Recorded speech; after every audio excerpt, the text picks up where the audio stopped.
everyone. Thank you for joining us today on the last panel. This is super exciting, saving the best for last for today, definitely. I am so blessed to be able to introduce this amazing panel and guests and speakers, and so unbelievably honored. So I'm going to start with that. Let's start with Ken's. Hi, my name's Kins. I use he, him pronouns, and I'm here with Seattle Gamers out of Seattle. Des. Hi, my name is Des. I use they, them pronouns. I'm just here. I don't know what else to say besides that. Des. Got Julian next. Hey, I'm Julian, and I'm a streamer on Twitch. Welcome. We have the amazing Rafi. Hey everyone, I'm Rafi. I use they, them pronouns, and I'm president of NYC Gamers. Thank you. And you're probably wondering, who is this person on your screen introducing these wonderful beings? My name is Bodhi Pop. I am a variety streamer, Latinx, non-binary, queer being existing on this planet. And today we are having the chance to talk about healthy masculinity and exploring what that means, LGBTQIA and gaming community. So, we're going to start off going to be easy. We're not going to start off easy. We're going to start off, and I want to hear from all of you. How do you define healthy masculinity? This is a tough one. I told you it wasn't going to be easy. How do you define that? What does that look like to you? I'd like you. I think I can have a go at this. I think that healthy masculinity is a form of masculine expression that does not line in with the traditional aspects of patriarchal power that has come along with those expressions. And I think that has a lot of definitions, and it's going to be very personal, person to person. But I think at the end of the day, the most important thing is that you're not doing harm.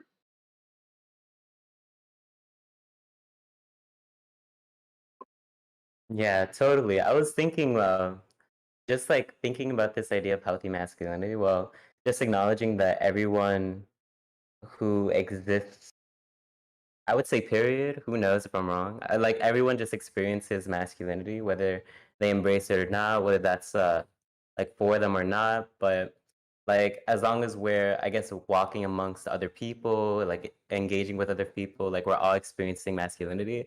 And like I also kind of think of it sometimes as like, there's nothing wrong with having faith, but like when there's religious structures that are set to oppress people, then like masculinity is the same way. It becomes ingrained in society, becomes a structure, it can oppress. But like to embrace one's masculinity I don't think that in itself is at all harmful. I also think that masculinity, like knowing the powers at hand, I don't know if that's the right way to say it. Like masculinity can be such a wholesome and like very authentically like beautiful thing to see as it's embraced in, I guess, ways that are acknowledging just, I don't know. Y'all know what I mean. I love that. Y'all know what I mean. Yeah, you express that wonderful. Anyone else Yeah. want to vibe there?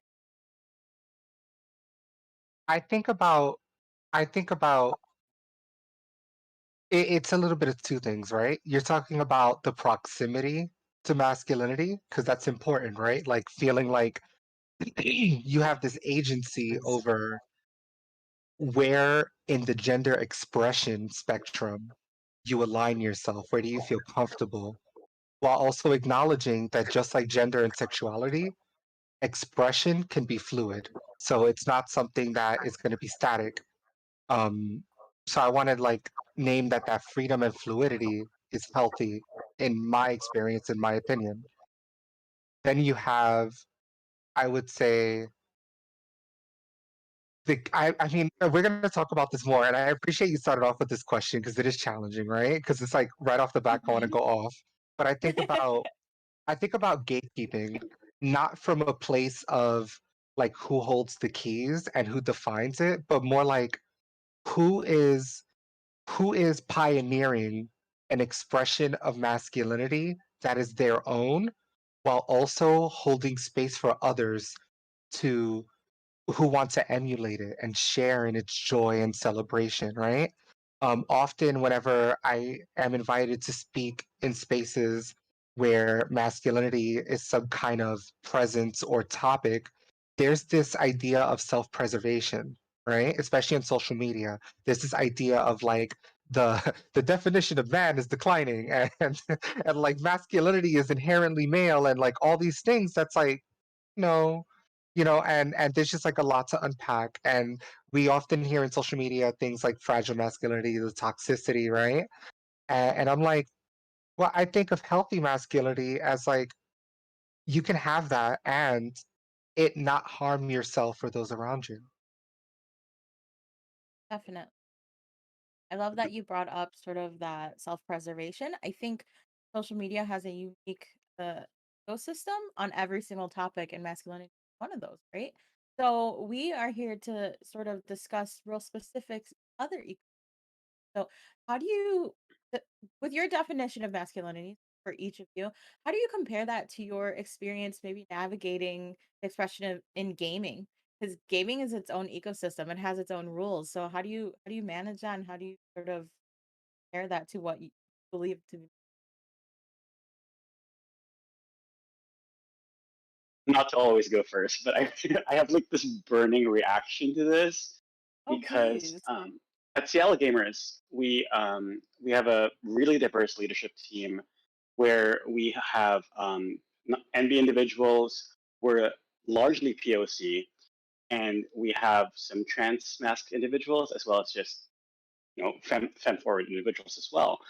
And one of the things that's really interesting to me is that because of this association with gaming and its history with a largely toxic, masculine, aggressive energy that has historically flavored different aspects of it, we're actually always seen as a boys' club. And I think it's hilarious because there isn't a single cis gay white man on our entire leadership team. And yet everyone assumes that we are. Largely, that's also going to come to like attendance, who's gathering in your groups, how do people see you? And the thing is, if you're, you know, the thing, it's part of passing, it's part of all these different things, and perception is a very real aspect Mhm. because masculine dominated, because male dominated spaces have been very unsafe and so problematic and so like harming to people. A lot of people live with like little internal traumas around it and don't necessarily want to engage with a space where they perceive that to be the case, even if it isn't. Cultivated your community. Love that. Trying our best. I think, especially when you're thinking about, in the Twitch atmosphere, right? A lot of people will be thinking about very similar, like the cis white men who are streaming. A lot of them are playing shooter games.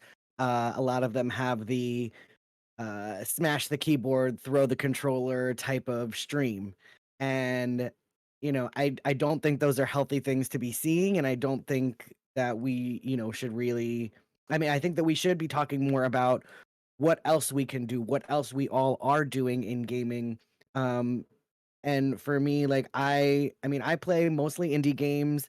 I play Animal Crossing. I play like a lot of games that people would think of like, oh, that's not a masculine game, or that's not a real game or whatever. Um, and just being able to play those games and be like, yeah, I'm, in touch with my masculinity. I feel comfortable with my masculinity. And I can also play games like Animal Crossing. I can also show my emotions on stream. And if there's something, that happens, like when I played Tell Me Why on stream, that was Mhm. really emotional for me, having a trans male protagonist for the first time ever in a game and going through that whole story, and being able to share with my chat like my experiences that aligned with some of the experiences that Tyler went through in that game. And I just think it's really important you know, to provide more spaces on Twitch where you can see a male presenting person streaming and they're not screaming, yelling, throwing a keyboard, smashing things, all of that. That I appreciate you saying that because it reminds me of that video that went viral years ago. Maybe I'm showing my like social media age, but there was this like Magic the Gathering card game with this guy that I guess was losing or something, and he was like really invested in the game. And his reaction at one point was that he stood up and he just like flipped the table, and like these cards flew everywhere. And I'm just like, I've been on both sides of that table. I'm like, okay, that's me in Uno when someone tries me. And yeah, at the domino table, it's very serious. You know, Mario Kart. All of us sort of have that reaction to right? It's certain things in life that bring up that rage, but I think you brought up a good point of expressing different emotions. Also, there's something very masculine about that, and um, so my next question, we kind of touched. We brought up some different characters. I think before the stream started, so we're talking about Overwatch. We have Doomfist. We have all these different male characters. For the majority of them, and in gaming history, there is a sort of one size fits all. And I think in recent years is when we started seeing a little bit of a diversion between amazing. But for the most of us, for a very long time, it's always been the same sort of picturesque superhero guy coming blazing with a gun or something like that. So, how has gaming influenced your relationship with your own masculinity, or maybe influenced a healthier relationship with masculinity? I There's two sides to that, of course, you know?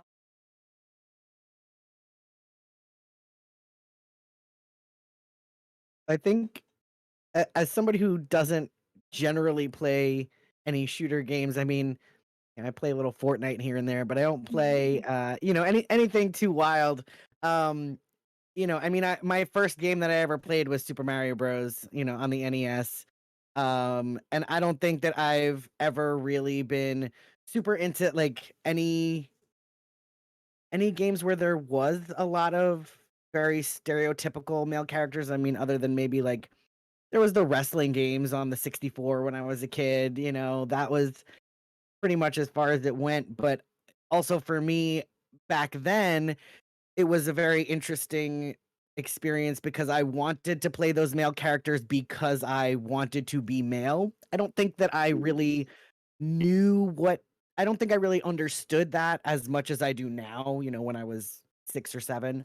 Um, but yeah, like there was always that wanting of like, oh, that's what I like when I grow up, that's what I want to be. I want to look like that or I want to be like that or something like that.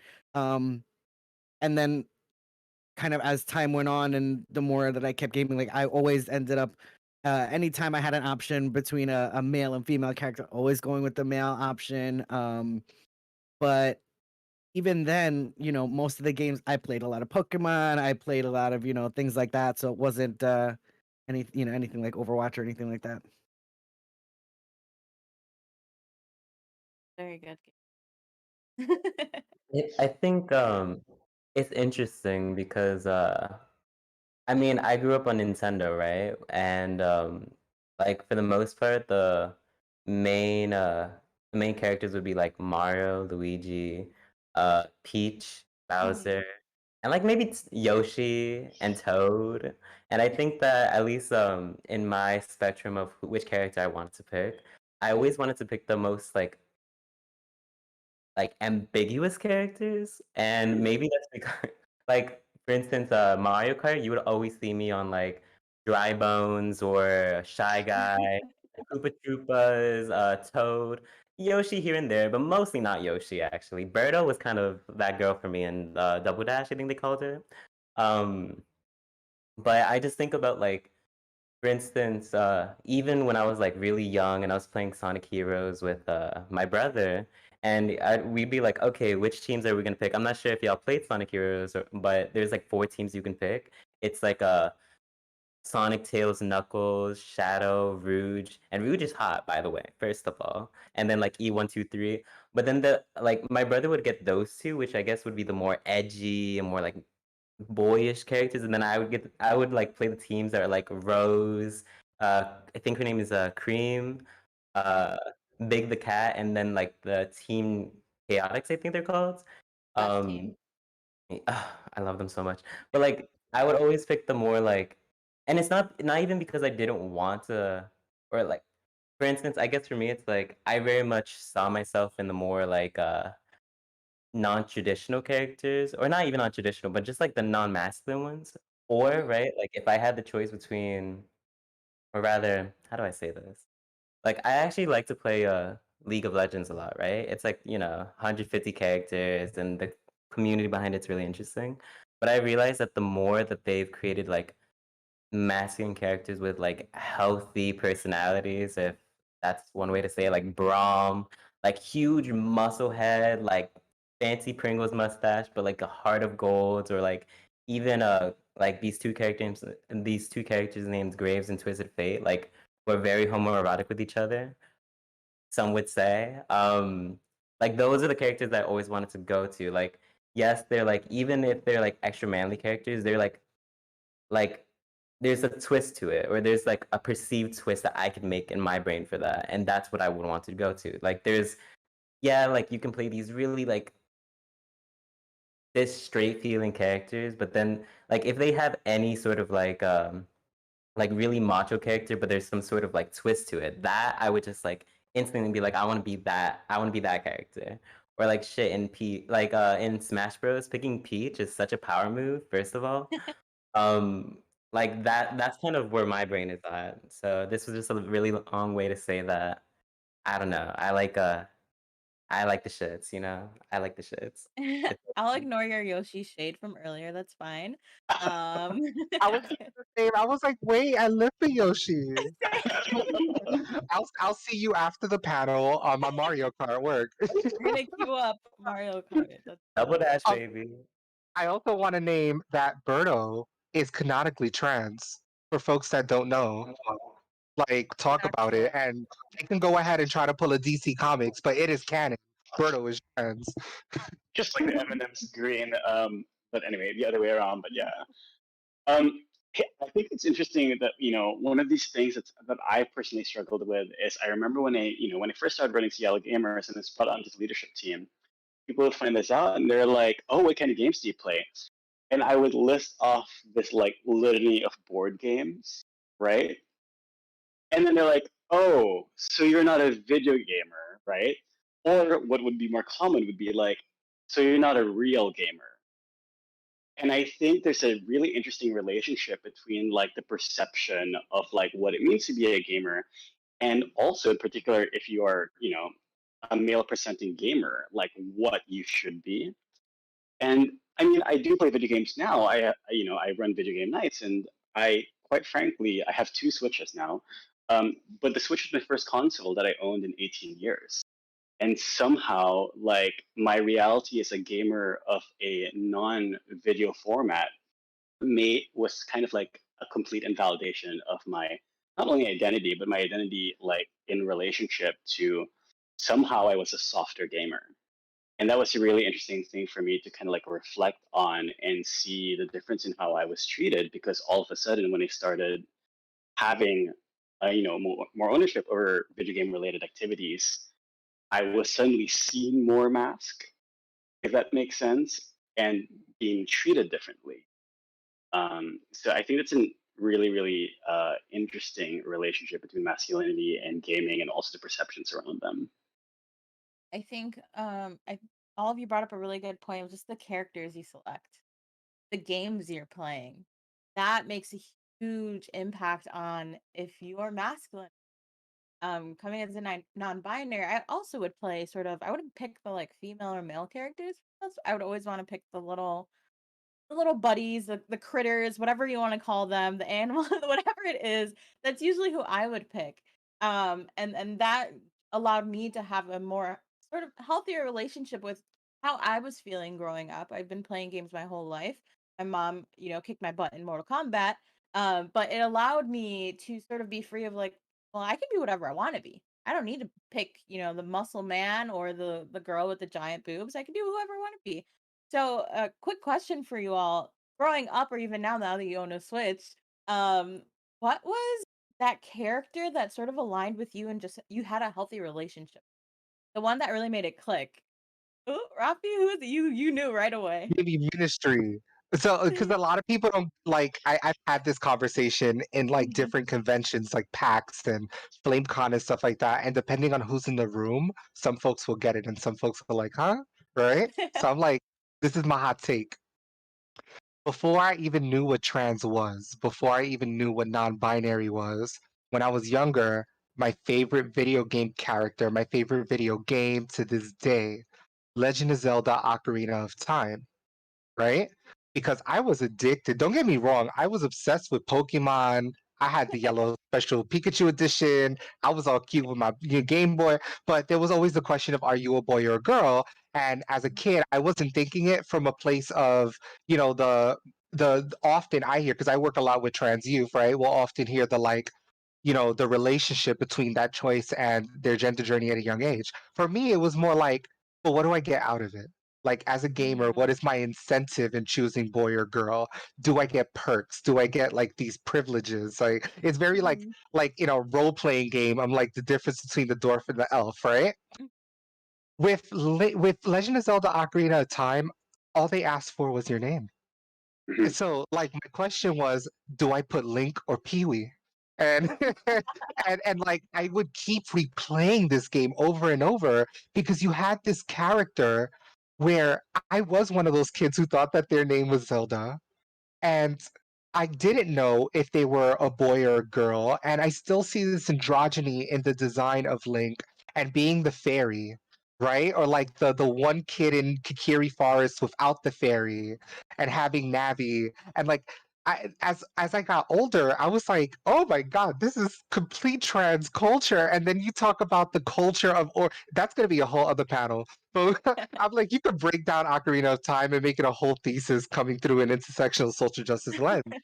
But like Link to this day is that for me. Link is this character where I'm like, this is peak gender like ambiguity and fluidity and performance for me because whether Link is a boy or a girl will never dismiss the fact that Link is a hero and that Link is a friend and Link is a is a player and and all the things. I I actually love want that. to piggyback on that because I also feel a very strong affinity to Link. And for those of us who are older, we remember him from even older games where you could also still change your name to it. Um, but actually, in a weird way, I would consider him like one of the best examples in video game world of like a healthy masculinity, right? Like it's not about him. You get to play him, you get to have your adventure, you get to have your journey. Yeah, you're fighting, sure, but you're completing quests, you're using your intellect, you're using your moral compass actually a lot, honestly, if you like really want to like dive into the lore of it. And I mean, I hate to say this, Breath of the Wild, he's not the one holding up Ganon the entire time, right? Like Zelda's all up there like, hey, Link, you can go gallivant and do whatever you want to do. I'm gonna just, be a badass over here and like hopefully you level up. She was holding it down. I That's know, right? yeah, Um, she was holding it yeah, so I would say that for me it was Link because I did play video games, before my hiatus. Um, and the other thing that I really, really, really took to was, Peach in specifically Mario 2 because she could fly. And for me, it was more about that ability than anything else, right? down. I think that when we are younger and like less influenced by society, if we are less influenced by society and the decisions they make for us, we're going to choose attributes. We're going to choose features, abilities, traits that like we want, and they won't necessarily always lead into the binary. It speaks to there's always a discussion to be had about what we learn and what's just inherent there when you are innocent and you have not been dirtied by the world. How pure children can be and aren't thinking that adults are after they've been influenced by outside. Um, Childhood is ghetto. I just want to name that. You know, you're not wrong. I was thinking like I think the first time that I played Mrs. Pac-Man or Miss Pac-Man, or I'm not sure if she's a Mrs. or a Miss. I gotta Google that real quick. But I think that Technically, was she's trans because all they did was just add the bow to the code. So I oh, just was want that to. a beauty I'm not mark? She beat her face too with that little beauty mark she be did right quiet. there. I was like, It's okay. Miss. I think for me, it's like I'm like 21 right now. I was probably like 4 when I first like had the little joystick Pac-Man thing in my hands, and there was the option of playing Pac-Man and Mrs. Pac-Man, and I had no idea at the time like whether one was different than the other or one was like harder than the other. I just knew that like I had that option. I could play Pac-Man, like very ambiguous circle with like who's just eating up these little balls like floating around. Or I could play Mrs. Pac-Man and do the exact same thing with a bow on my head, and with a beauty mark, right? And that was it for me. Like Mrs. Pac-Man was on replay. Like you would never see me in the high scores of Pac-Man, but Mrs. Pac-Man, baby, it was so over. And shit, I was 4 years old. Maybe like in one part of my brain, I was like, damn, maybe I like that like feminine feel, you know? But like I really had no conception of that at the time. Like I just knew that like, this bitch was cunt and I wanted to play her.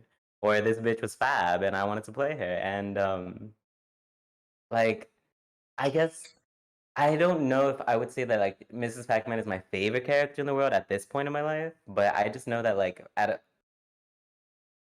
without understanding like the complexities of gender, the fact that I was able to choose like I don't know, the fact that I was able to play her, I just feel great. I just felt great, like as a 4-year-old. It was like having Mrs. Green, the M&M, just Mhm. like as a playable character.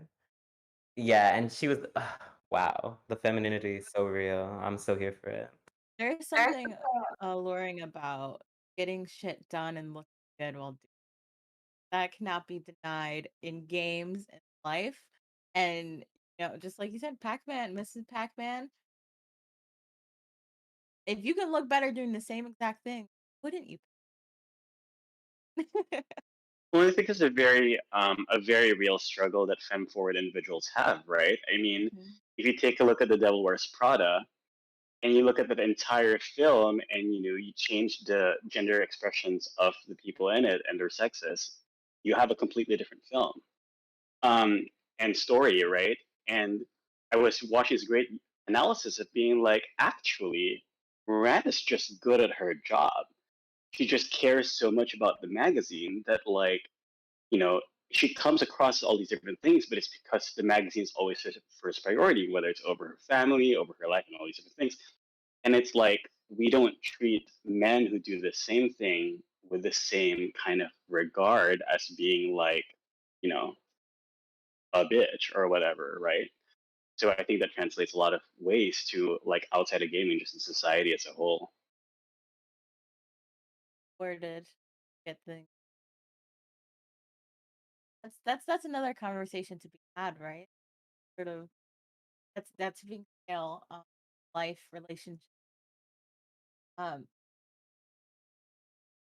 so let's discuss, I think, since you're the one that brought it up in gaming, right? They said you were a soft gamer because you played board games. Stop. Um that in itself is a form of gatekeeping, be it if it's just a term, you can't call yourself a board games.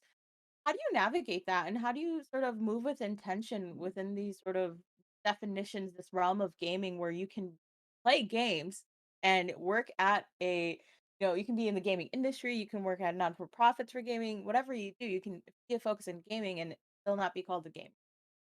So how do you navigate that intentionally? How do you spin that with a little positivity so you can Thanks for giving me this time to answer this question. Actually, I think in a lot of ways, what are the things that we do? Because it's important to recognize that different gaming groups around the country have different missions and objectives, right? Which is part of why Phoenix gamers look so different from Houston gamers, which look so different from NYC gamers, which is so different from Seattle gamers, and Toronto and all and so on and so forth, right? It's not to say that any one is more or less valid than the other, And I hope you don't hear my cat walking on his wheel in the background. But anyway, um, yeah. But basically, what I was going to say is that one of the ways in which I'm hoping to change that culture, at least on a personal level locally, is that all of our events are focused on being a social hub for gamers to meet each other. What that means is that it's not about the gaming, it's about the getting together. And so if we are even just doing like drinks in a venue or a potluck or whatever, one of the things we'll do is we'll have like table tennis or we'll have like hacky sack or we'll have some other form of gaming to remind people that gaming is universal. It's part of our upbringing. We all played, right? The difference is that we have technology that gives us video games. We have materials that gives us board games. But gaming is universal and it's integral to our DNA, just like dance, just like movement. All of these things are just part of being a human being. Yeah, I think part of challenging the gatekeeping in video games or in calling oneself a gamer is to really push forth the idea that games are for everyone. And regardless of what you play or how you play them, you are still a gamer. Whether that means that you need to play with a different type of controller, or you need to change the options in the game. There's so much said about like, oh well, like if you're not playing on like normal or hard mode, like then you're not really a gamer. You know what? Maybe I just want to enjoy the story and I'm still playing the game. So I'm still a gamer. So even if I switch it to easy mode or like there was a game recently, I think it was Chicory, or one of the games I was playing recently, that you can turn off the boss battles. You don't even have to do them. Just so that you can play through the game and enjoy the story as it's meant to be told. Because quite frankly, I don't want to sit there for days on end trying to beat some boss who's so hard that I'm literally like, that's when you get the, clutching the controller and like getting so frustrated. I want to enjoy my game. I don't want to have to feel frustrated or angry or upset or feel like I have to completely give up on the game because I can't get past this one part. And just because I might want to switch the difficulty or, change up the controls or whatever I need to do doesn't make me any less of a gamer. I'd love to piggyback off that because you reminded me of Undertale and how Undertale is one of those games where you can choose violence or you can choose Mhm. non-violence.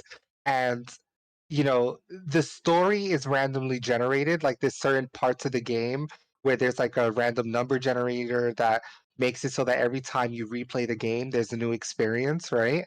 But Mhm. the mechanic of the game is basically, are you going to confront this adversary in a way that's like choosing physical violence, or are you choosing like, all right, but let's just talk. Like, do you need a fucking hug? Like, it's like one of those situations, right? And I love that, and I wish that more games had that option. Like, I would love to play a game where you're like, sis, you good? Like, is it really that deep? Seymour in Final Fantasy X, is it really that deep? Like, instead of having to like literally bring out the fisticuffs, let's talk about mental health resources in your local neighborhood and like how you could use your privilege in systemic places of power to be able to change the system. I do love yeah, I mean we do it a lot in Dungeons and Dragons. Let's talk about soft gaming, right? There is nothing soft about being a D&D player. It takes Mhm. too much, right? Too And much investment. yeah, Yeah. and I don't remember which podcast it was, and I'm so sorry for that. I'm gonna hold myself accountable to it, and I'll like post it on Twitter later. I listened to so many D&D podcasts, and there was one where there was this like town that had um this like there was a war where these kobolds lost the war. So in order to pay back for their war crimes, they had to serve the people that were the oppressed. So now they're like these house elves are like, indentured servants, and it was very problematic. And Mhm. it was a part of a campaign, you know? So the way that the players reframed the narrative to make it anti-oppressive was that they actually took the time to steer away from the main campaign and focus on diplomacy in order to convince the kobolds to unionize. And like that was legendary. That was so legendary to me because it's like that is, first of all, that's peak D&D right there, right? And Mhm. So secondly, true. talking about healthy masculinity, when you can win a battle using words and using diplomacy and using like more of an Athena than an Ares, if y'all get my reference to that, right? Like that to me is not only healthy forms of masculinity, but it's legendary because what you're doing is that you're proving to the world around you that you can reclaim masculinity in a narrative that doesn't always align with violence. I love that you brought up the D&D, right? D&D and tabletop RPG allow you to have so much freedom. If you have, I don't want to say a good but a good DM allows you to have that freedom and that creativity and lets you flow with it. And the story that they may have planned out, and RIP to all the stories that they probably spent hours writing. But when you have good players having that creativity to change it and make it work and make it fun for everyone. And honestly, that's how gaming should be. I think tabletop RPGs have a special little spice to them to have that, where video games don't. You are, for most part, there is a ending or a few endings, and you're stuck with those. Those are your choices. Um, so with gaming and masculinity and indie games and triple A games, are there any indie games that sort of spoke to any of you, or tabletop games or anything like that, that allowed you to have full control of your masculinity, character, anything like that that sort of allowed you that freedom?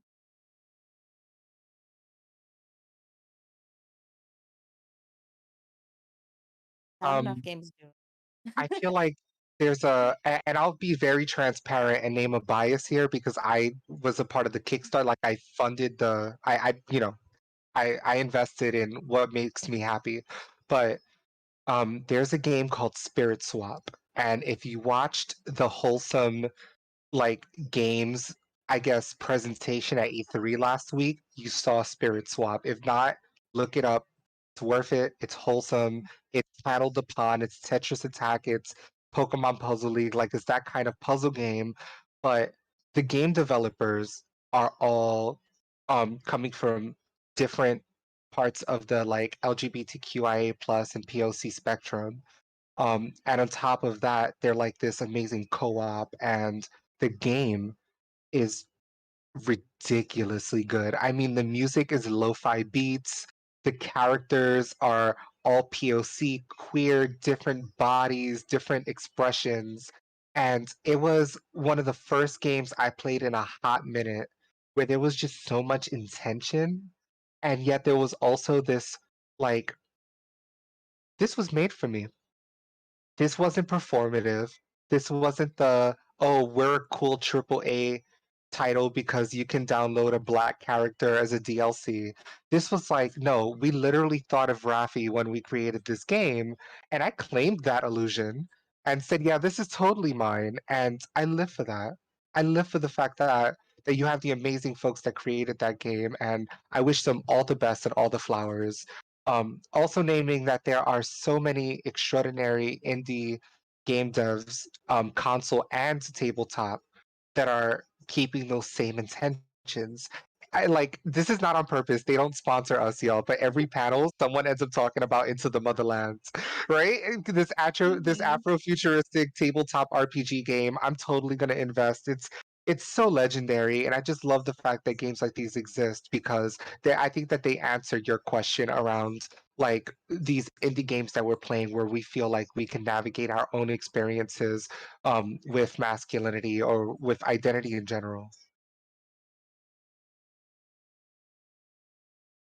Love that. That to feel games like for you, made for you, that is an experience in itself. That is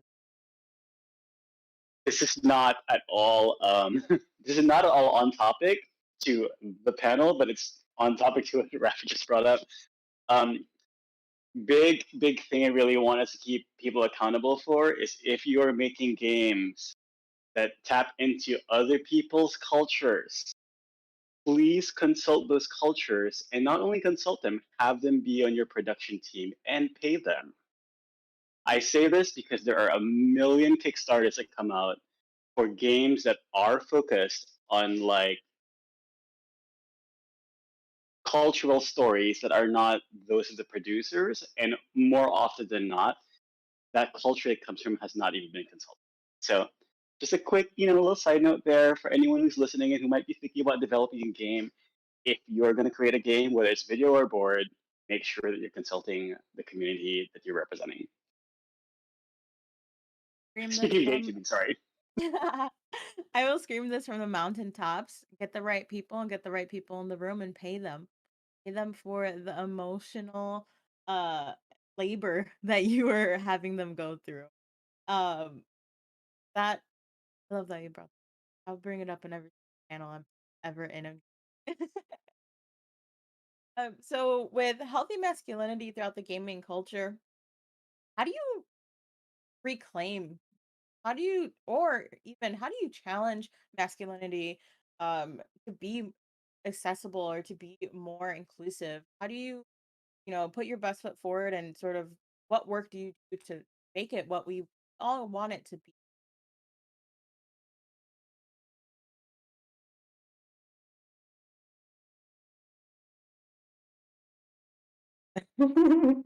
Oh no, there we Okay.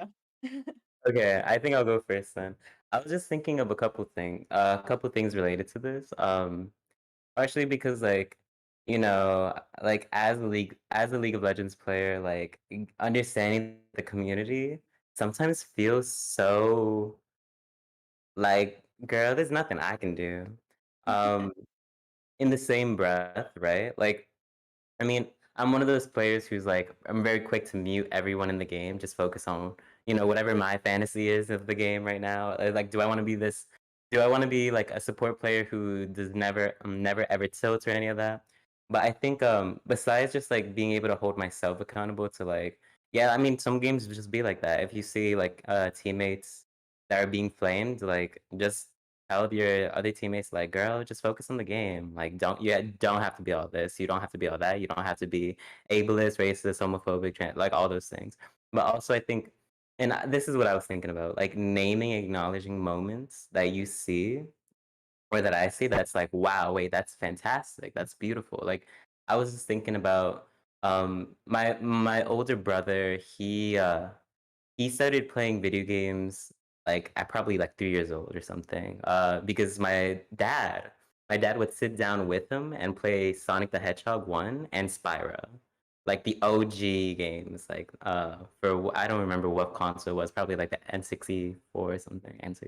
You know, I'm a little. Anyways, um, but like I was just thinking of how like I practically grew up on video games.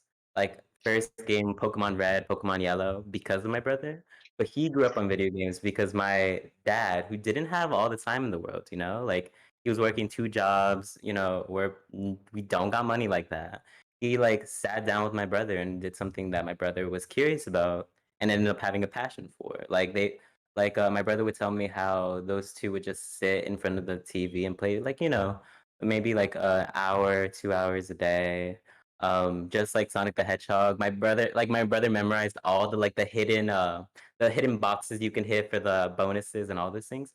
And like I wasn't even I guess that memory didn't come up until like in this panel where I'm just like, that's something to name. That's something to acknowledge. Like when we're seeing those moments happening in front of us, when we're seeing uh when we're seeing displays of like healthy masculinity, healthy bonding between like two people, whether they're men or not, like that we're not gatekeeping masculinity with men or any of those things, obviously.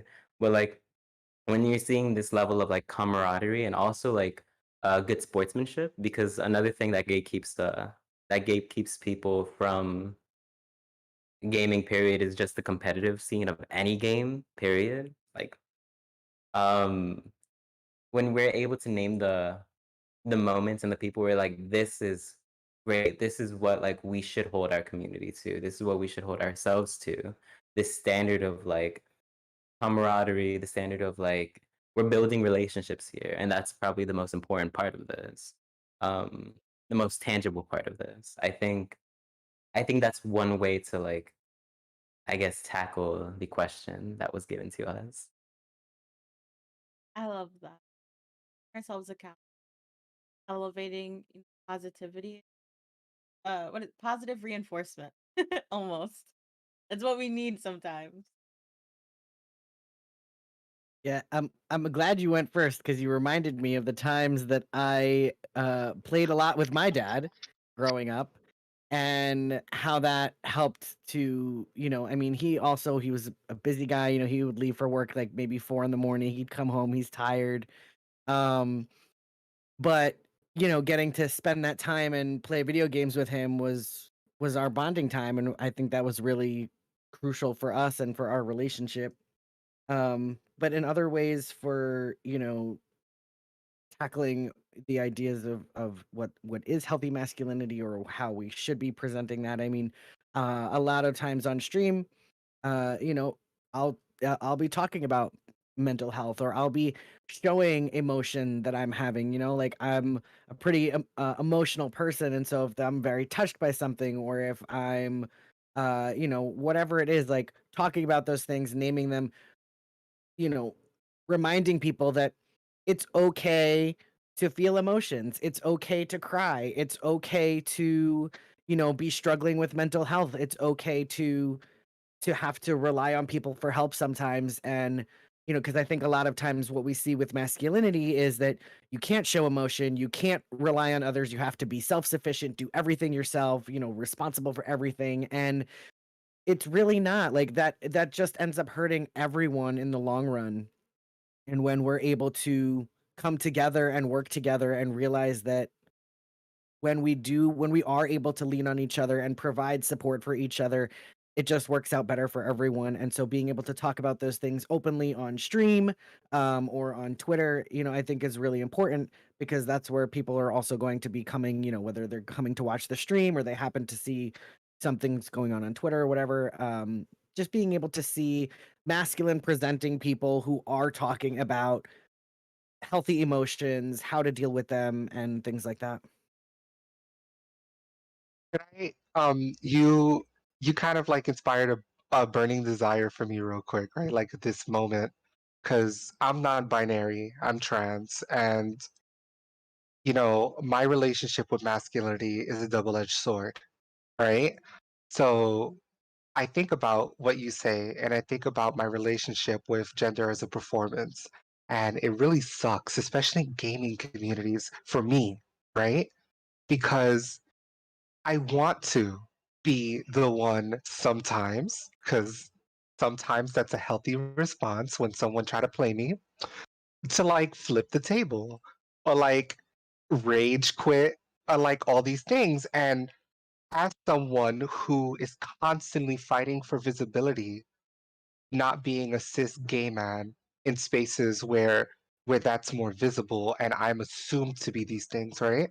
Like I'm not awarded the privilege of being able to choose those reactions or emotions as a default, because the moment that I do, the reactions that I get in response, the tone policing I get in gaming culture is, this is a cis gay guy who is entitled, who is better, who thinks they're better than, like, there's this misogyny component, like all these things. And I'm like, sis, like, like, like, hooch out, right? Because it's like, because of my perceived identities, I hold myself accountable.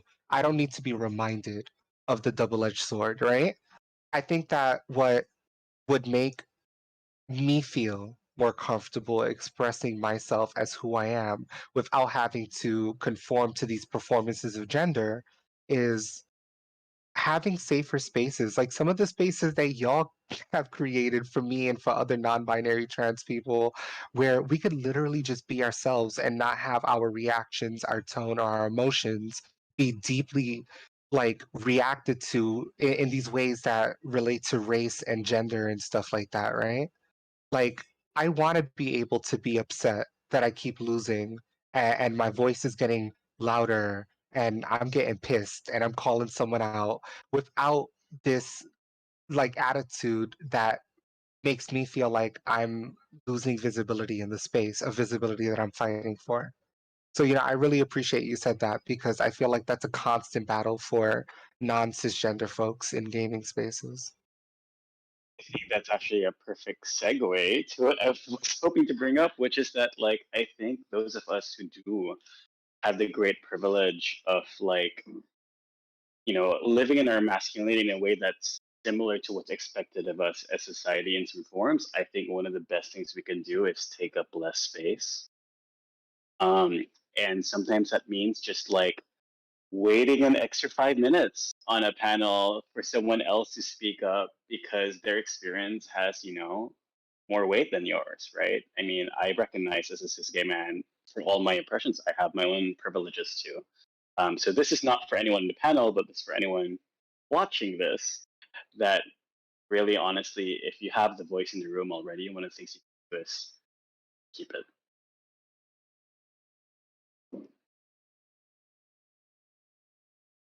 One of the biggest things that I hope to remind is that emotions do not belong to a gender. Emotions not their human experience.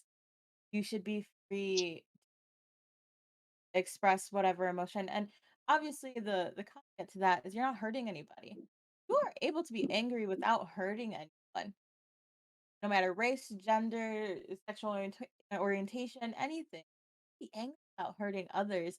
And I think that is a part of what the generic masculinity is I think Julian brought it up was breaking keyboards.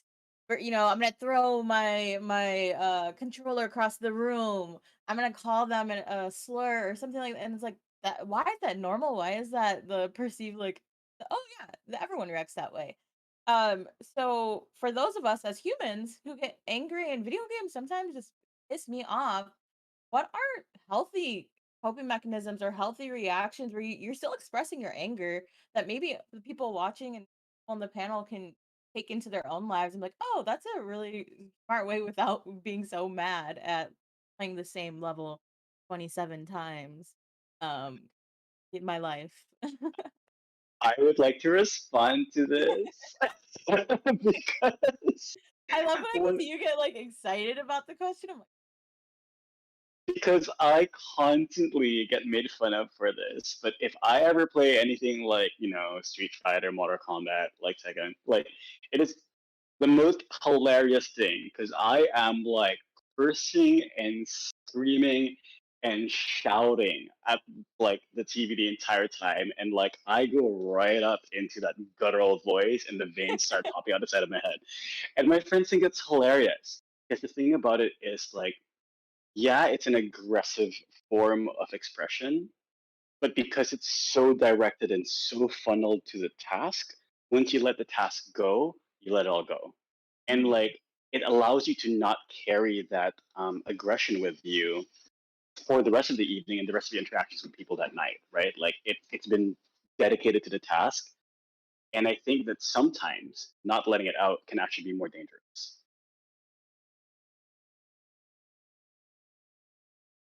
How Just many make times sure have you it's played focused on the task? You ever play Mario Kart with a sibling?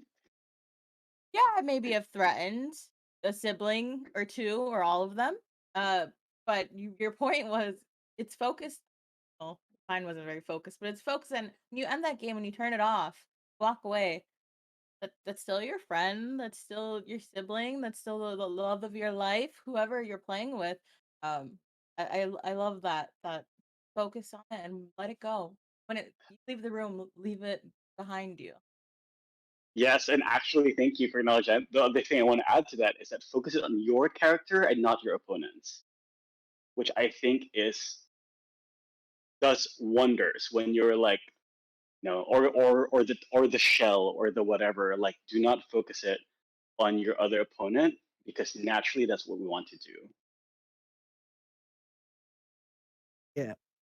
For me, you know, as somebody who streams and is playing games live, I often think about that when I'm really getting frustrated with a game because I know that I don't want to like sit there and watch somebody who's, getting really angry and salty and like so frustrated with the game, but like it happens, right? Like sometimes you just can't beat this level or you can't, whatever it is. Like again, we are all humans and we have emotions and we can experience them. But then when I'm thinking like, okay, I'm live. People are watching me right now. Um so usually what I'll do is I just try to take a deep breath, and if something that I'm doing I think that I can, maybe I'll be able to beat it, I'll take a deep breath, I'll talk with chat for a little bit, maybe, right, and then go back into it. Or if I'm really feeling frustrated, I'm like, you know what, chat? Like, we're just gonna change to a different game. Like I'm not feeling this one right now. We're gonna change to a different game, and that's okay. Change to something else. Do what brings you joy, not what brings you pain. Right? Like if this game is just not where it's at right now, you can come back to it later. It'll be there. It's not going anywhere. Right? Like you can go back to it later. You can play it in an hour, the next day, next week, whatever. Take some time. Get your head together, cool off, go play some Fall Guys, or I don't know, maybe Fall Guys, maybe some people get really salty at that. I don't know. But go play something fun, right? Something lighthearted, and then you can always get back into it later. No, that is so real, so incredibly real. Like, okay, so for y'all who have gone really far into Mario Kart Double Dash, you know how at the very end, like the final cup is all like 24 stages in one cup, and you have to do that all in one sitting. And like when you get all right, you get past like the like 250 cc or whatever it's been so long. Oh my god! But you get like you're at the fastest speed, like the hardest time. Like I remember having, whew, that was so painful. Getting through that level was, or not level, going through that cup was so painful and took years. I think it took me like 2 years to get through that. Um, and at that point, I was just like, I'm so sick and tired of this game. I hate it, this and that. Like, I that's when I first realized how important it is to find that one game that just does not give you any stress at all. Whether like I think a lot of people find that like sort of like really breath of relaxation when they're playing Animal Crossing, this and that. For me personally, I love Pikmin.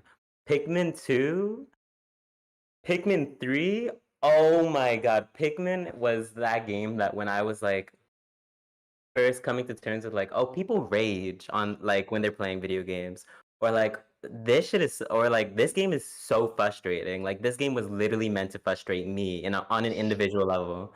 But then when you go to Pikmin, you're like, yeah, it's really like it's not necessarily like a hard game. It's also not necessarily like a complete like do whatever you want game. Like there's a time limit. It's a little puzzle, but the ambiance, the aesthetic, the nature noises in the background, these cute little characters who like there's one little white one with little cute beady eyes, and then like the one with the nose is just like really wacky, and the one with the big ears is so cute, and you're like throwing these bitches to their death. Unfortunately, I'm sorry, y'all. But yeah, I'll just make some brothers and sisters for you instead in your heat. Like shit like that. I literally could just sit back and just play it for hours. I know other people find that joy in like Sims, again, Animal Crossing, like maybe like piano tiles on your phone or something. But for me Breath of it's the like Wild. yo, piano tiles. I used to take that like I was like 10 tiles a second, girl. But what was my point? Oh, my point is just having like of course, like the name of the game is boundaries, right? Like you need to have boundaries with who you're gonna be playing with. Is this person like, yeah, sure, this person might be good at the game that you're playing with and you might want to play with them, but is this person a dickhead? Like think about that. Is your friend a dickhead? Is that a conversation you want to have with them, or do you just want to disengage? You can find more friends. And if you need help with that, there's probably this community that we're in this panel with right now, right? Or is it like the game itself? Do you know you're like games to go to when there's nothing, like, when you just need a relaxation? Or do you not need games at that moment? Do you need to watch anime or something? Do you need to talk to your brother or sister? Like, damn, like if I was to call my brother and be like, that game of League I had was a pile of shit, bro. That was a fiesta. That was so nasty. And he'd be like, yup, it'd be like that. Maybe tomorrow we can play some ARAMs or something that just doesn't, like a mini game. Um, but just having those like boundaries, but also understanding your support system, understanding you can invite people into that support system, you can kick people out of that, and also you can be a support system for other people. Like all of those things are kind of the name of the game at this point. So I just think about those things when I think about this question. I think that's a wonderful question. Brought up earlier about cultivating. So same thing with you're the one who has full control of who, for the most part, who comes in and who comes out of those systems. In gaming, it's something that bonds become really, really easy in gaming. There's people out there who play, let's say, World of Warcraft and have played with the same people for however many years. Um, how has gaming made it easier for you to find those support systems or find the opportunity to make them? That as meet connections like this panel is provided.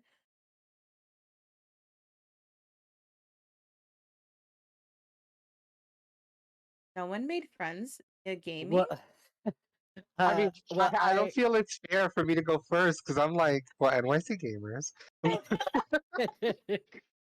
I mean, actually, I would uplift y'all because, like, you know, I NYC gamers is the epicenter of everything that I am. I love that we exist and that we're on this journey, right? And acknowledging that we know whose shoulders we are like landing on and stuff like that as we're on this journey, right? Like Kinto's a huge influence in our like conversations and ideas throughout gaming and like going to the conventions, the diversity lounge, Latinx in gaming, connecting with all of y'all throughout the whole Panda Express and talking about gaming in such unique and healthy ways that weren't constructed through this proximity of whiteness, right? Like all these things cultivate the community and make it what it is. And I'm so appreciative of that. Respect. I say we love you. We appreciate everything you've done. Your energy in this existence has been exquisite, but no tears. No tears in gaming. What anyone has anyone else sort of want to speak on that, building your community and building your support? Uh, yeah, like, oh, go ahead. No, please go ahead. Um, yeah, I mean, of course, having to build a community on Twitch for streaming and then also extending that to Twitter, um, you know, it's really important to be curating that and whether it's with your mods or just yourself, you should be talking about it with your mods and everything, about what's allowed in your community, what's not allowed in your community, um, you know, how much of a, I guess, of a, like, how much are you kind of willing to be like, okay, is this person perhaps uninformed or uneducated, but they're open and willing to learn? Or are they just being a troll, right? Because you have to kind of make those distinctions because you do have the ability to change somebody's, how they think or what they perceive, based on the things that you're doing in stream. And by making sure that I'm curating who's able to be in my space, right? We've probably all seen at least one thing on Twitter where you're like, oh, this person's community is attacking generally, whether it's a woman or a person of color or what have you, and they're like, well, but they're not, I'm not responsible for my community and I can't tell them what to do. And I no, like that's you should be curating your community. Your community should know that that type of behavior is not allowed, is not okay, right?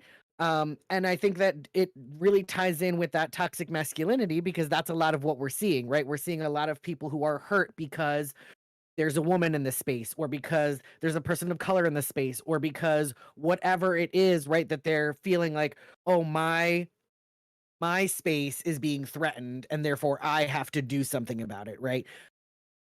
If you are a streamer, if you are curating, if you're running a club, if you're running a whatever an organization, it is your responsibility to be aware of the people who are in your organization, who are in your stream, who are coming to you. And a lot of people might be looking up to you and looking to you as an example, and if you're not setting the right example, then those people are going to follow your poor example. And you can't just say, "Oh, nope, not on me. Like I didn't do anything. It's not me. I'm not attacking that person." Right? You can't just like kind of take all the responsibility and push it out onto your community when you're the one who curated that community in the first place. So making sure that you are directly, like, if you're running a stream and you're seeing racist comments, transphobic comments, homophobic comments, whatever you're seeing in your chat, you need to address those directly, not just delete them, right? Deleting them is good, but you also need to directly address them and explain this is not okay and here's why. And people around you will see that example and see the type of community that you're leading, will realize that you're a safe space, will realize that you do not put up with those kinds of behaviors, and ultimately will help to grow and attract more of the type of people that you want in your community. That's so powerful, and I actually that is so like I think what I reflect upon when you were saying that is I think that what people should also hear is that if you are a member of this community, please by all means bring up your thoughts, your feelings, your concerns, your experiences to the people curating and creating these spaces, because sometimes we don't know that something has gone down. And like honestly, anyone who's creating community and creating any sort of safe space is trying to do that for you, right? So like the more you can bring to us in terms of feedback, the better we can shape it for your benefit. I mean, when it got to a point that like Seattle Gamers was running 102 events a year pre-COVID, you know, it's a lot, right? But what we would do is in constant feedback from different people, it allowed us to have these many, and people came in to pick and choose what was comfortable for them. We helped to like shape like what people were willing to come to or not willing to come to based on like what kind of gamer they were.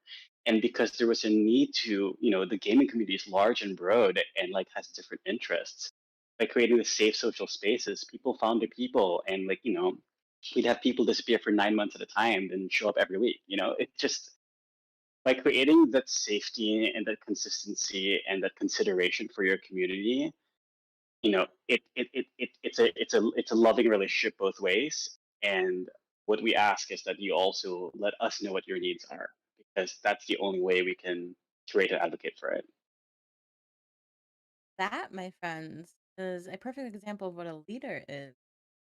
When you have a position of power or a lead, whatever the case, let your they can come to you. Don't have eyes on the back of our heads. I kind of wish I did sometimes, but we don't. And it's important to have that line of. So I just want to give you your flowers real quick for making sure that they can.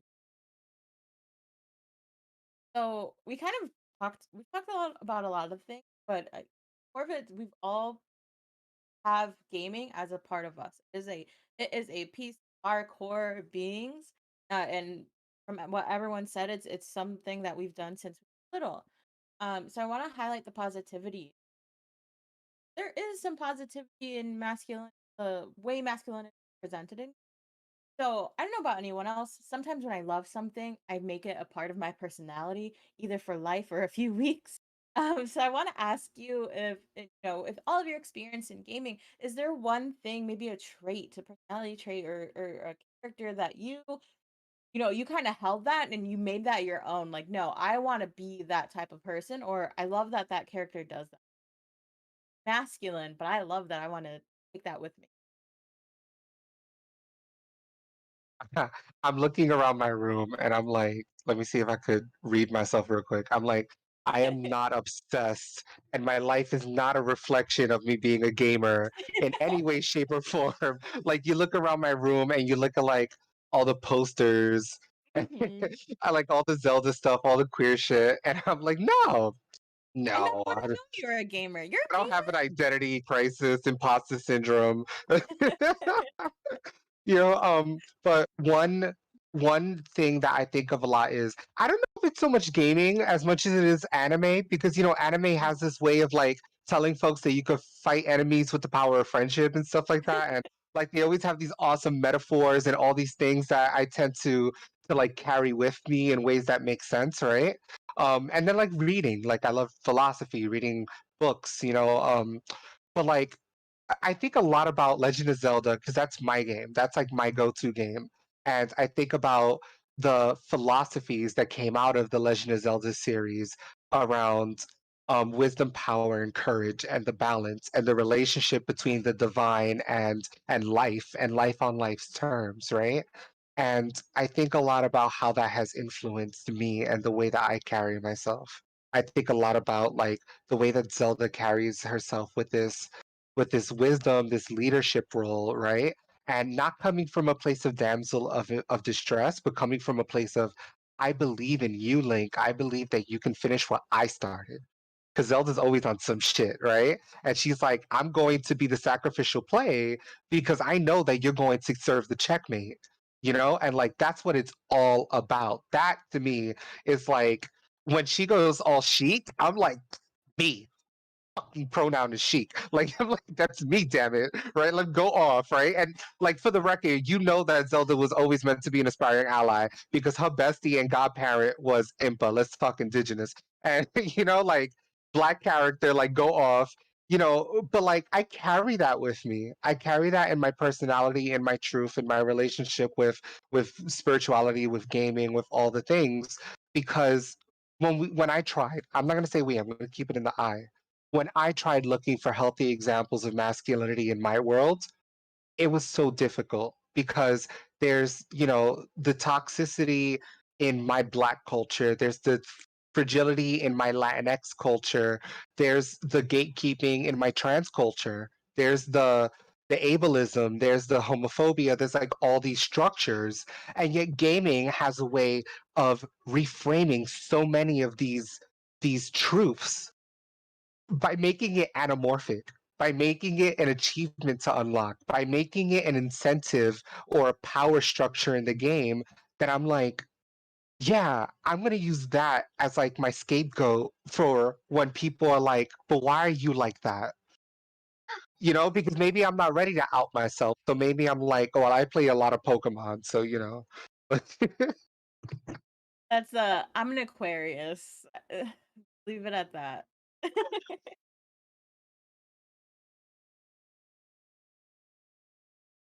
I Any guess I would other Oh, go. yeah, I guess I would say I mean, we can see all the stuff everywhere. Um and I think that more so than the video game, kind of like what Rafi was saying, more the anime, um watching Ash kind of, right, like he starts off and he's this like kind of wild, like, oh, I'm already late, I'm gonna have this like wild Pikachu now, like I don't even know how to control it, it's just doing what it does. And he starts out initially just him and Pikachu, then he finds Brock and Misty, and going through the adventure together and seeing the trials and tribulations is really, like, I think that I've connected most with the Ash character, and it's been something that I've kind of kept with me for a long time. And I say this on pretty much everything that I'm on, is that Pokemon is very special to me because it was the first time that I was able to kind of be one of the boys, was playing the Pokemon card game and talking about Pokemon and things like that. So that's another kind of really special thing that Pokemon has for me. But um I really think that the anime and just showing, again, I think there's a really good range of emotions in Ash, right? Like sometimes he is really angry and frustrated that he didn't win this battle, or sometimes, he lets Butterfree go and everybody cries, right? Like, Right, right. So, there's this whole range of emotions within the show um that just say like, yeah, you can go on a journey with your friends and be there for each other. And I think that's the most important part of the whole thing is being there for each other, whether it's good times or bad times, being there to support each other and to uplift each other is what's most important. Also, quick flex, Butterfree. What is it? Butterfree fell in love or like had the whole thing with the pink Butterfree, and we know for a fact that the Butterfree is not female. I'm just gonna throw it out there in the universe. Shiny. I also related to that, I think that the constant invalidation around being a board gamer in a traditionally video gamer space or whatever, um, it actually became a really interesting challenge, right? Not necessarily just like proving myself, but in terms of like realizing that perceptions of what gamers are is a very interesting thing. And I've kind of made it part of my personality to find what kind of gamer everyone is if they're not a gamer and actually bring it out of them because there's something in Mm. everyone that makes them tick. You know, it might not be a board game, might not be a video game, it might be a version of those things. It might be something physical. I mean, you know, finding what makes them tick and what makes them play has been folded into my personality ever since. I think that's I was thinking of video games that have affected who I've become. And I was thinking of what you just said, because there's this one game. It was a meme back in the day. I'm pretty sure it's pretty infamous. It's the pigeon bird dating simulator. It's called Hatoful Boyfriend. Have y'all heard of it? Hatoful Boyfriend? The pigeon What? dating simulator. Yes, of course. You're the one high school girl living in a world. She lives in a cave, and she goes to a high school full of pigeons. Um, and so you get to choose out of like 7 bird boyfriends which one you're gonna follow.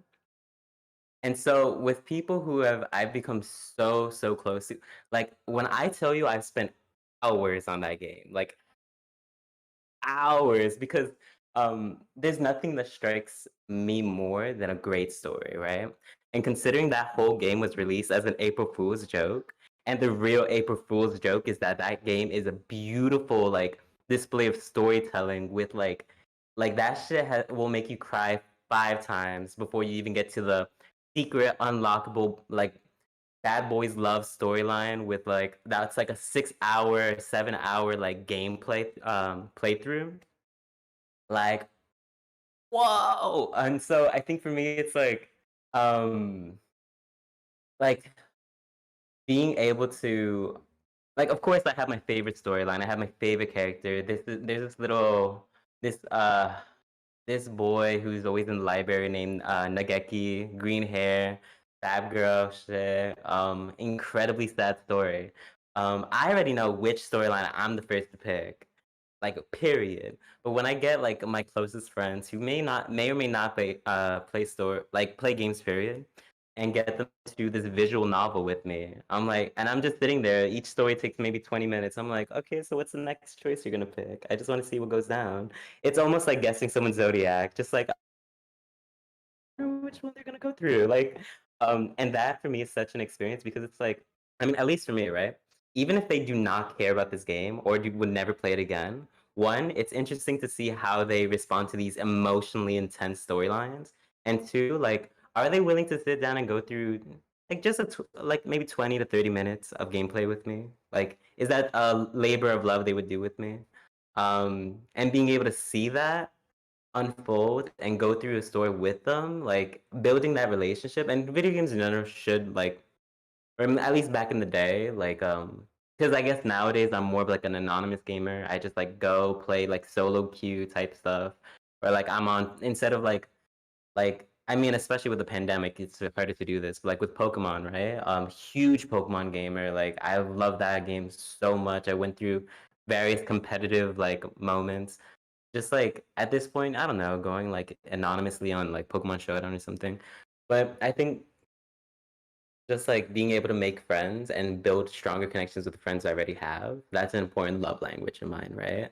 Like it's just like anime. Like if people are not into video games, I watch anime with them. But if they are willing to do this labor of love with me, like I just feel seen. I feel seen in that, and I feel seen when they feel seen in themselves. Surprisingly. So yeah, I guess that's just one game that I very much resonated with throughout the years. The Pigeon Dating Simulator. Yes, get at me. Me. There is no shame in that. That is a quality game. Uh, to give you a little insight into my own sort of masculinity and how that pulled through my entire life, dating sims. I don't care what anyone says. I've been playing dating sims my entire life, and you're almost always the man.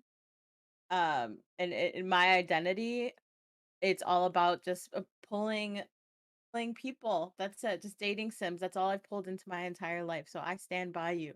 By that being your favorite game. There is quality content there. I love there's story, there's emotion, there's love. Nothing else you can ever want. Um Real so I want to quick, give I just real quick, sorry. I heard about this game called Boyfriend Dungeon by I yeah. think Kit Fox Games, and I don't know if it's out yet, but they have this really cute pun on like it being like a dungeon crawler game and like a dating simulator, and it's like polyamory, and you're literally like dating your weapons, and your weapons have different like genders and races and like all these things. And I don't know if it's out yet. I do know that I had it like on my wish list on Steam or something, but like just know that Des, I'm gonna reach out to you specifically so that we could make a like personality chart out of our relationships with our armor and like weapons and stuff. Because I live for that energy right there. I'm like, It says Yes. out That's definitely. 2021, but I don't think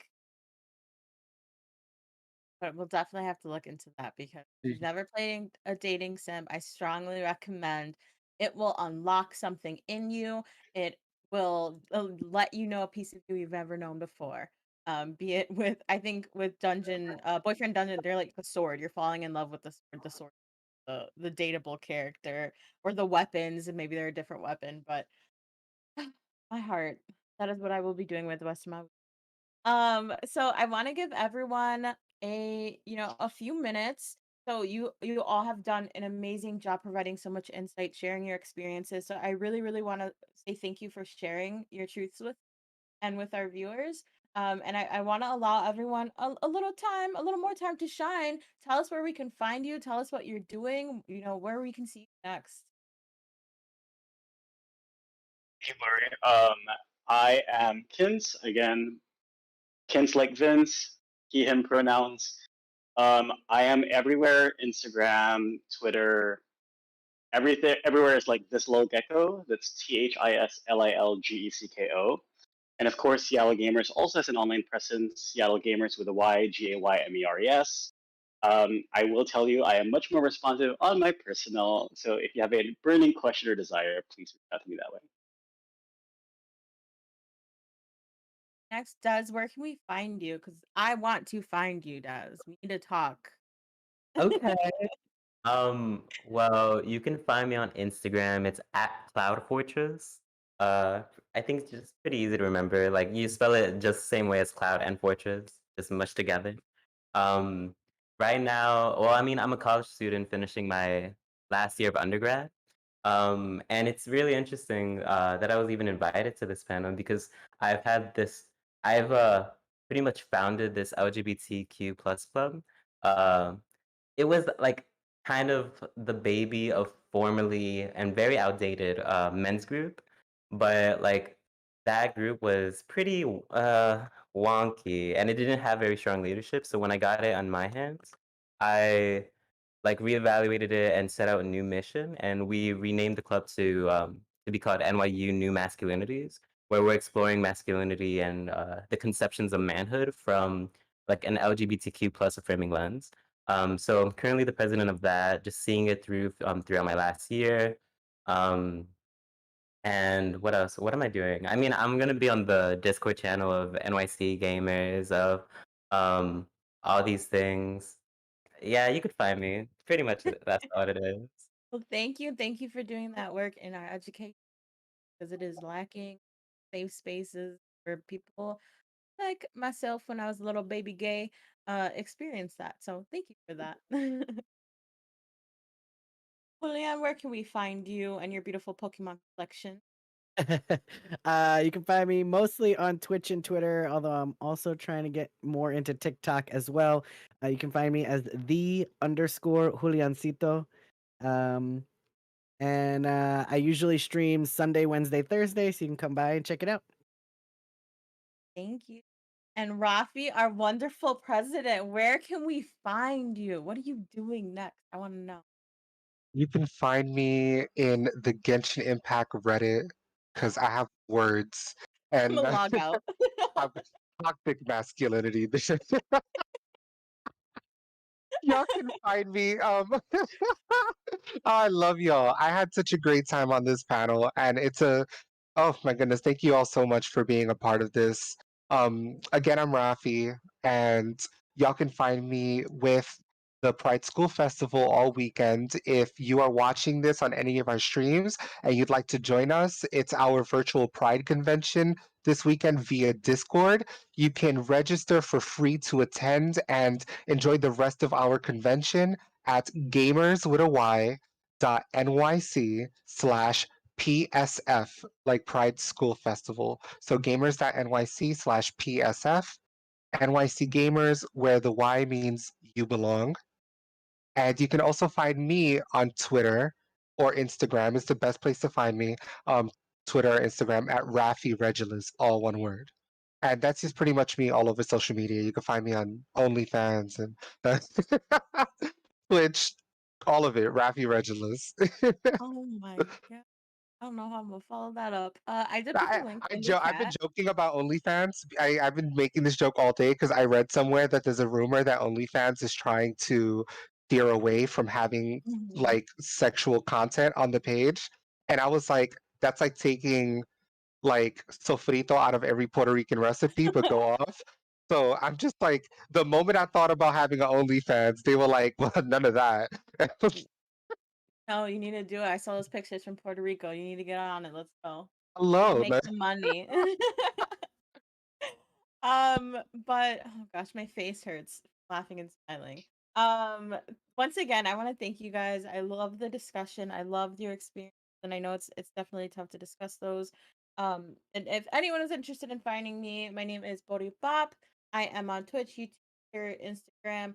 I'd be on TikTok, but it's probably most of my cats, if that's your thing. And I will be here tomorrow, same place, not the same time, I believe morning. We still have more panels. There's games played. There is an artist alley to experience. So please, I put the link in the chat. Get on it, join us, and have a wonderful day. Thank you so much. Bye, everyone. Thank you. Thank you. Thank you.